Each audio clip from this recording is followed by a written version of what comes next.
Vienna সম্মেলনের সম্পর্কে একটি প্রবন্ধ রচনা করো। প্রশ্নমান 8-এর জন্য একটা। সম্রাট নেপোলিয়ন চতুর্থ শক্তিজোটের কাছে পরাজিত হয়ে এলবা দ্বীপে নির্বাসিত হন। এরপর বিপ্লবী শক্তিবর্গ অস্ট্রিয়ার রাজধানী ভিয়েনায় এক আন্তর্জাতিক সম্মেলনে মিলিত হয়। এই সম্মেলন ভিয়েনা সম্মেলন নামে পরিচিত। এটা 2 নম্বরের জন্য বলা যায়, কিন্তু এখানে 8 নম্বর বলেছে, যেহেতু বড় করে বলতে হবে। ভিয়েনা সম্মেলনের পটভূমি।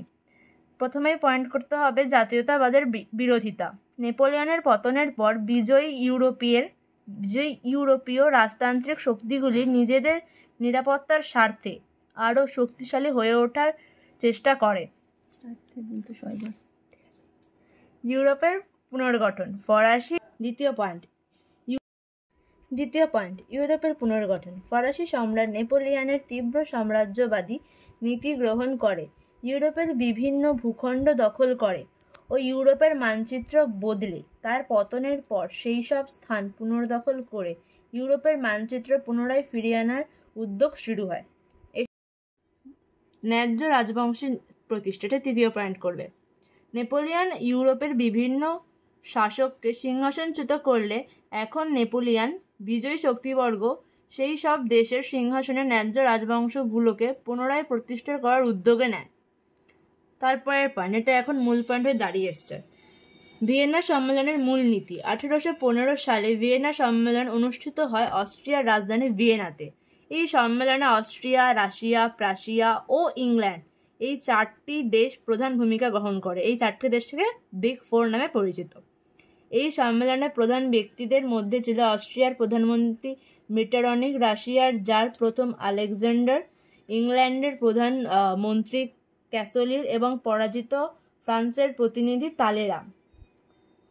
সম্মেলনের সভাপতি মিটারনিখ ছিলেন এই সম্মেলনের সর্বাধিক প্রভাবশালী ব্যক্তিত্ব ও মূল নিয়ন্ত্রক। ভিয়েনা সম্মেলনের নেতৃবর্গ প্রধানত 3টি নীতি গ্রহণ করেন। এই 3টি নীতি হল ন্যায্য অধিকার নীতি, ক্ষতিপূরণ নীতি ও শক্তিসাম্য নীতি। ভিয়েনা সম্মেলনের মূল নীতির পর তারপর এই পয়েন্টটা হবে ন্যায্য অধিকার নীতি। এই 3টি নীতি সম্পর্কে এবারে পয়েন্টটা করতে হবে। ন্যায্য অধিকার নীতি। ইউরোপের বিপ্লবের আগে রাজবংশগুলিকে ফিরিয়ে আনাই হলো এই নীতির মূল কথা। এই নীতির ফলে ফ্রান্সের বুর্বো রাজবংশ, হল্যান্ডের অরেঞ্জ রাজবংশ পুনরায় ক্ষমতা ফিরে পায়। তারপরের পয়েন্ট, ক্ষতিপূরণ নীতি। এই নীতির মূল কথা হলো ক্ষতিপূরণ দেওয়া। তাই এই নীতি প্রয়োগ করে নেপোলিয়নের বিরুদ্ধে প্রচুর আর্থিক ক্ষতির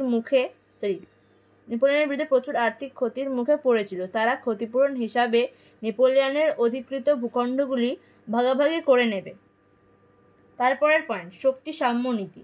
ভবিষ্যতে ফ্রান্স যাতে শক্তিশালী হয়ে ইউরোপের শান্তি নষ্ট না করতে পারে তা নিশ্চিত করাই ছিল এই নীতির মূল লক্ষ্য।